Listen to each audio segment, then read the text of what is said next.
morning, student. Today I am going to discuss about Faraday law of electrolysis. Faraday law of electrolysis आज हम लोग discuss करेंगे। पहला question arise हुआ कि इलेक्ट्रोलिसिस क्या होती है। Electrolysis decomposition of ion electrolyte by electric current is known as electrolysis. Decomposition of an electrolyte by electric current is known as electrolysis। कोई भी इलेक्ट्रोलाइट में जब हम इलेक्ट्रिक करंट पास करते हैं तो उसको हम इलेक्ट्रोलाइसिस कहेंगे। डिकम्पोजिशन मीन्स डिस्ट्रीब्यूट होना। किसी इलेक्ट्रोलाइट का इलेक्ट्रिक करंट के द्वारा डिकम्पोज होने के प्रोसेस को हम इलेक्ट्रोलाइसिस कहते हैं। टॉपिक हमारा है Faraday law of electrolysis. Faraday law of electrolysis है क्या? इलेक्ट्रोलाइसिस तो समझ गए कि डिकम्पोजिशन ऑफ इलेक्ट्रोलाइट, एक इलेक्ट्रोलाइट का डिकम्पोज होना इलेक्ट्रिक करंट के द्वारा, उसको हम इलेक्ट्रोलाइसिस बोलते हैं। दूसरा हमारा टॉपिक ये है कि फराडे लॉ ऑफ इलेक्ट्रोलाइसिस किसको कहेंगे। तो फराडे लॉ ऑफ इलेक्ट्रोलाइसिस को हम डिफाइन करेंगे। Faraday law of electrolysis, the relation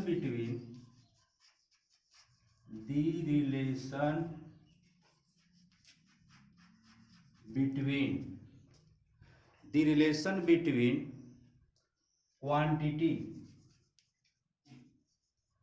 quantity of charge and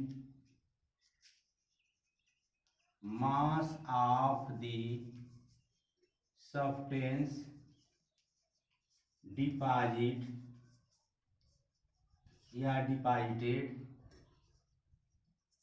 at any electrode is known as Faraday law of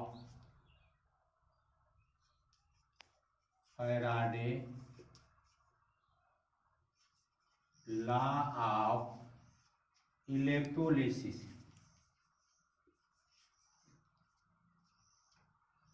हम लोग एक रिलेशन प्राप्त करेंगे, relation between quantity of charge and mass of the substance deposit at any electrode. किसी electrode पे substance के मास और charge में जो रिलेशन प्राप्त करेंगे उसको हम फराडे लॉ ऑफ इलेक्ट्रोलिसिस बोलते हैं। पहला हमारा लॉ है फर्स्ट लॉ ऑफ फराडे या फराडे फर्स्ट लॉ। अगला टॉपिक हमारा है, फराडे ने दो लॉ दिया था, first law of Faraday, second law of Faraday. तो पहला लॉ हम लोग पढ़ेंगे फर्स्ट लॉ ऑफ फराडे या Faraday first law.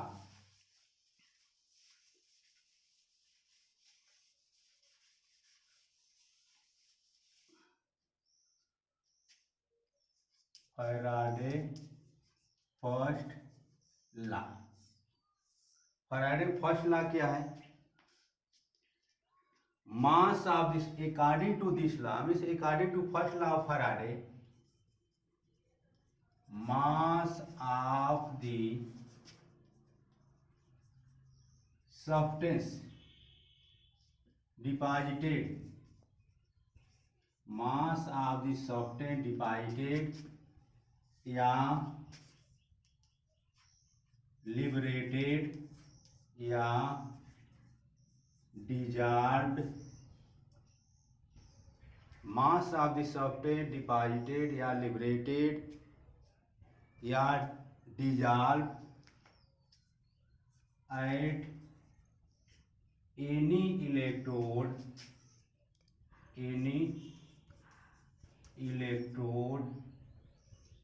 is directly proportional to directly proportional to quantity of charge means Q. पहला लॉ फैराडे का ये कहता है कि मास ऑफ द सब्सटेंस, मान लीजिए कोई इलेक्ट्रोलाइट है, इस इलेक्ट्रोलाइट में एक हम इलेक्ट्रोड डिप कर दिया, तो इस इलेक्ट्रोड पे कितना मास हमारा डिवाइड होगा जब हम कोई चार्ज पास करेंगे, या कितना मास लिबरेट होगा, कोई गैस कितनी लिबरेट हो रही है। मैथमेटिकली इसको हम डिफाइन करेंगे, mass of the substance divided या लिबरेटेड या dissolve at any electrode is directly proportional to quantity of charge. अगर हम मान लें if W is equal to mass of the substance divided at electrode and Q is equal to charge, so then W is directly proportional to Q, where W is equal to mass of the substance, Q is equal to charge, then W is equal to ZQ. Since Q is equal to IT, हम लोग पढ़े हैं Q is equal to IT या Ne number of electron, N is equal to charge of charge. तो Q की value इस equation में हम पुट कर दें तो W is equal to ZIT, where Z is equal to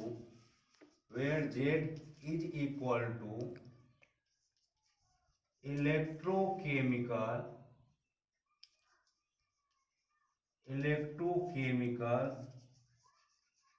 equivalent. Z यहाँ पर हमारा है electrochemical equivalent, W is equal to ZIT। Z is equal to electrochemical equivalent, where electrochemical equivalent is equal to E upon F, where E is equal to equivalent weight of the substance and F is equal to Faraday constant. तो E equivalent, E हमारा है equivalent weight of substance and F Faraday constant। तो यहाँ पर हम Z की value इस equation में पुट करेंगे,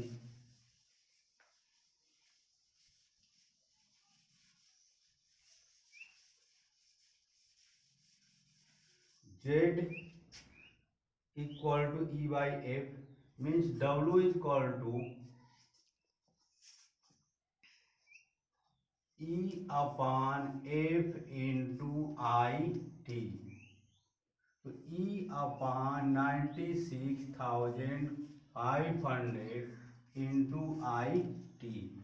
तो मास of the substance divided at any electrode is equal to equivalent weight into I into T upon 96,500,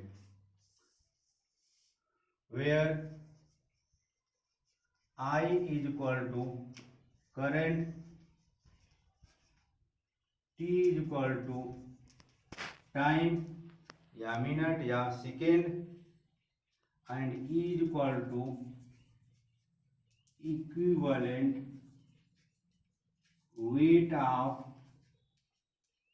substance, equivalent weight of substance। 11th में हम लोग इक्विवेलेंट वेट किसी भी सब्सटेंस का डिटरमाइन करने के लिए हम लोग पढ़ चुके हैं। यहाँ पर हम इक्विवेलेंट वेट, मान लीजिए किसी एलिमेंट का इक्विवेलेंट वेट निकालना होगा, तो equivalent weight of element, equivalent weight of element equal to atomic mass of element upon valency. किसी भी एलिमेंट का इक्विवेलेंट निकालने के लिए एलिमेंट का एटॉमिक मास और उसको वैलेंसी से हम डिवाइड करेंगे तो एलिमेंट का इक्विवेलेंट वेट निकलेगा। जैसे मान लीजिए हमारे पास सोडियम का इक्विवेलेंट निकालना होगा तो सोडियम का एटॉमिक मास 23 अपॉन सोडियम की वैलेंसी 1, तो 23 अपॉन 1, तो therefore equivalent of sodium is equal to 23।